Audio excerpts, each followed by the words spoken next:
Well, can we say that we're loving the attention, loving it? And a lot of it has come through Comic-Con, noticing all the posters and all what they're putting behind this new season. We just figured out today. You know, we knew that they were all for it and loved it. It's a great season that we've done already, but we didn't know how much they, were happy of the episodes that they've seen until we got here and saw. I'm referring to these giant posters and pins, crass pins, and it was kind of awkward because the first 3 episodes of this season were shown on Fox, and then we make the transition to TBS. So obviously they want everyone to know that we're moving to TBS. And it's really great to be in the writers' room for years and have them go, okay, we can't do that. Oh, we want to do that, but it's too crass. And now they're like, well, we can do that because it's TBS, and that's really, as Matt Could we say poop before? We could say poop, but now as Matt says it, we can say 2 shits and a douchebag. Wow. Yeah, right. So getting into that, now you guguys are able to push the envelope even more, going from broadcast to cable. Yeah, there's a little more elbow room for crassness. I think there's a lot more. Yeah, right. Like I've noticed, we have a whole commercial on TV right now where everybody's naked. Like someone said, I didn't realize how much this show takes their pants down. It's Francine naked? Yes. Oh, wow. There's a thing where you flash something, I don't know. Oh. Well, maybe that was a dream I had. That's I disgusting. No idea. Yeah, this is in your own head. Yeah.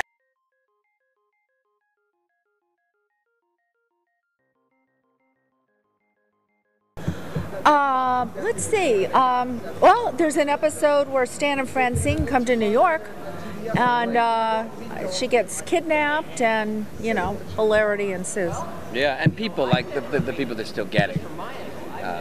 It always amazes me how many superstars are attracted to doing, because when you do a guest spot on American Dad, it doesn't pay a lot of money. And these giant superstars, they come in and they do 3 lines.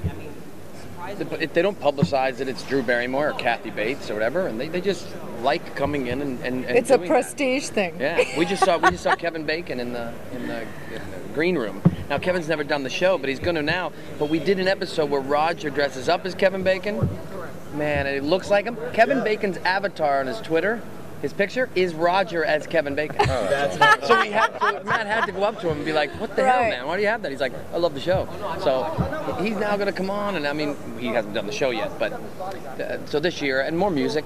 Uma Thurman. We had Uma Thurman this last year, and who else?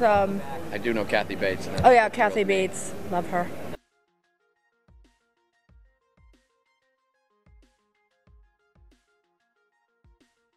We don't know. I mean, do you never know? I don't know, and sometimes I'm really good with the hearing voice. I'll sit home watching with my kids, and I'll be like, "That was that was Will Ferrell or something." And I'm just saying this, but we know the ones that I just said, like Uma Thurman. I happen to only know because I was at the studio when she was recording from New York over the phone, and it was just kind of really cool to hear how into it she was and what a fan she was. Stephen Fry did a thing this year that I got to listen to, and it's, you never know who's going to be on the show.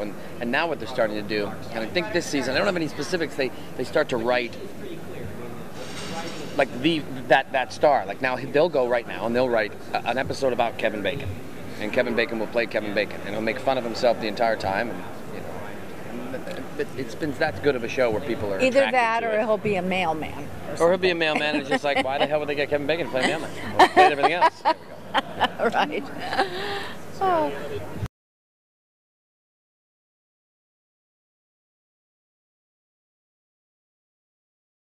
Well, the truth is, when we record alone.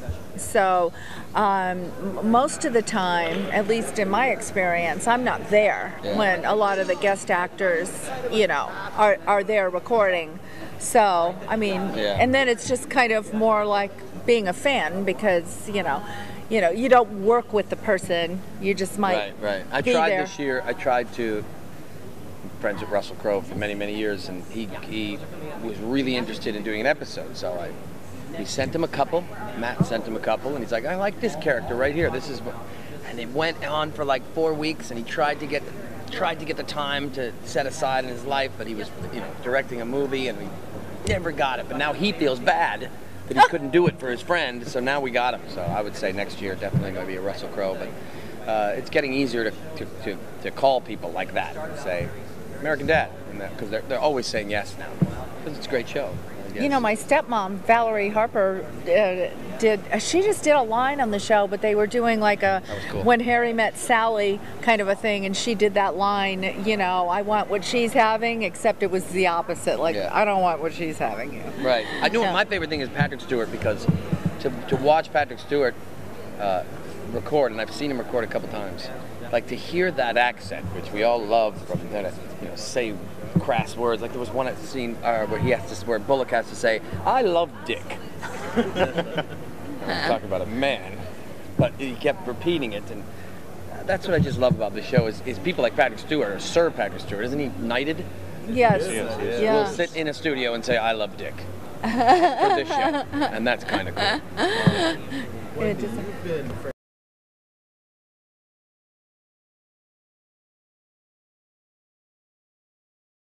Yes. The short answer is yes. I'm a spoiled brat now. You mean like no. She... Well, she's so busy doing Francine. Oh, right. Other voice acting. Are there other opportunities you'd like to do? Oh, I could. It's just I'm really comfortable with this pace in my career, so nobody on the exterior is stopping me from doing anything. We have the right to do other work. He works all the time. We treat the show, what I love about the show is we treat it like a sitcom. So we do a read-through on Wednesdays, and then we record it on Friday. And then, so, it's not so much like what Dee Bradley does now. You ask him this question. He does this show, and then he does 1,000 other shows. But we don't really do this like a voiceover kind of thing. We treat it like a television we read series. It, we see how it's going, and if it's funny, well, then we'll record it Friday. If it's not, it'll be rewritten. And so, it's a little bit more time than you'd think, I guess, is what you were saying, yeah.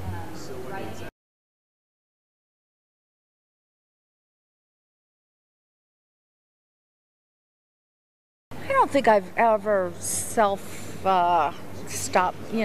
myself from doing anything. No, it's never gone that far that I've been so offended that I was like, I can't say this. Just one time, a joke, and it was the joke was whatever Steve, my character, was saying.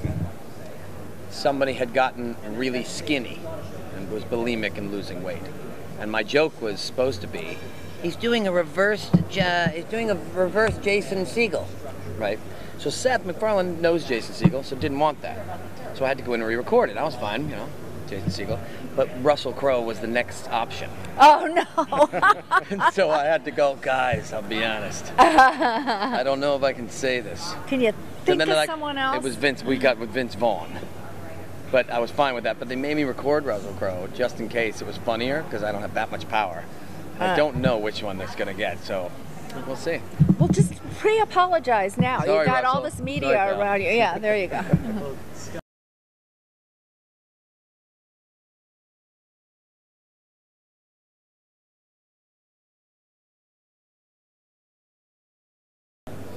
See, I'd want to go for an old school cartoon, like old Saturday morning stuff that isn't on anymore. That's what I think American Dad should do, because like, what are the big cartoons now? Simpsons, Family. Have we done an American Dad Family Guy cross? There were occasional jokes and some. Yeah, I think I did. Like a whole dedicated episode. See, I would love that, because Family Guy is. I was a huge fan of Family Guy long before, obviously, American Dad, and we're on the air because of Family Guy. So I would love to see those guys Well, together. I'm jealous that Marge Simpson was in Playboy. So I want to do The Simpsons You were in and Playboy. be put right up next to her, and we'll see who's hotter. But you were in Playboy. Francine and Stan. There was a cartoon I just heard where Francis stands there with like he's naked, and you're sitting there staring at his crotch, and it says, "I will not pledge allegiance to it," or something like that. It was in it and approved by TBS. There you go. Playing off of that question, since you are now on a new network, will that limit the possibilities of a say crossover with other TV shows, or is that still open because it's under the McFarlane?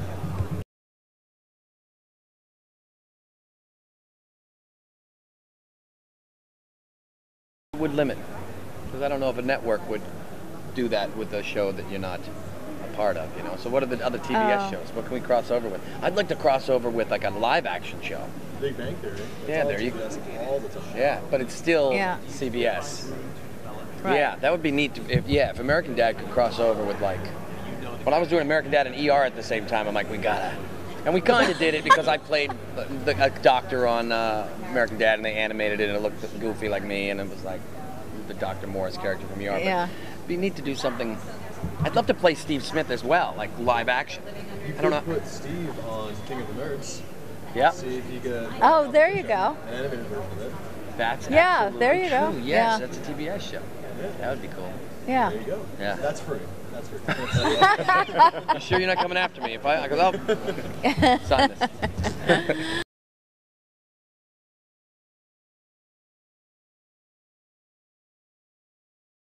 I mean, it makes me want to come out and help and all. It's like energy begets energy, you know. So they're putting it all out there, and we're like, coming out and giving it our all and all that. So, yeah, I mean, it's it does feel great to be acknowledged and to be pushed ahead, and I think we're going to have a whole new I think life. it's unbelievable. I Yeah. really do. It really, finally, especially for the crew of writers and animators and producers that have spent 8-9 years being under this umbrella of Family Guy, to finally be kind of on our own, and having TBS literally pushing us up this amazing ladder for the publicity part of it. It feels great for them. Do you know what it's like to be the redheaded stepchild? Yes. Yeah. Yeah. Yeah. Not anymore, man. Not anymore, man.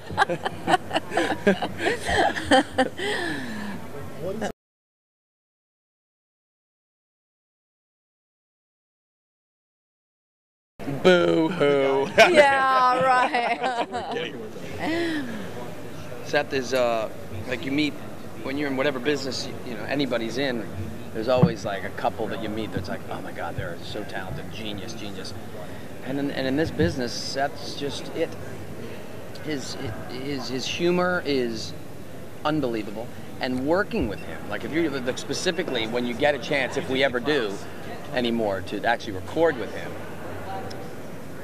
Just in life, he's just it's just this guy that's figured out something goofy that he does very well, and to make money doing it. And he's just so, to watch him do the voices. I remember when I first met Seth, I was that guy that was like, can you do Peter? Can you do Stewie? It's before American Dad. And so he'd do this weird thing. He'd do Peter. He'd go, hey, what are you doing? And I'd look at him. He goes, oh, okay, wait. This is how you hear it. Like, he can do Peter how we hear it on the TV, how it comes through the microphone and accentuates the tone. He's like, oh, you're... So that when he walks up to people and he does it, he sees a little disappointment in their face. He's like, okay, now I gotta... Because it's unreal what this guy can do. Wow. Yeah, I used to watch him during table reads. Yeah, and you've probably seen the things on... Like, he has pages and pages where it's Stewie talking to Brian, who's talking to Peter. And he just goes right back and forth without missing a beat. Like, he never says a Stewie line as Peter. He just... And the same thing with our show, like Stan Smith and Roger doing scenes, and it's seamless. Like, you can't believe that, the difference in his voice, it's coming out of the same person. Yeah. I did the table read for Ted too, just to help out. And to watch him do Ted, the character Ted, you could have recorded it and put it in the movie. It was live. A table read, he's about to go and do the movie, but it was so good what he was doing that you should have recorded it, and that could have been Ted's final. He would come to our table reads and just do it cold, like he'd never read the script. Absolutely cold and perfect. Like, I need to read it the night before. And he's a great kisser. I'm telling you. I wouldn't know. It was good that yeah.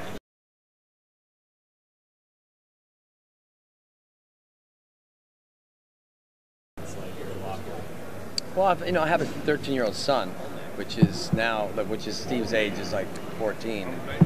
There's definitely disappointment, when someone comes up, and a lot of people don't know. They're like a kid, like when we were just doing an autograph signing, he's like, "You play Steve?" And I could see him like, "Mommy, help me," I'm glad you focused that question to him and not me. Like, right? Does your audience know how old you are? Like that you're 40 years older than your character.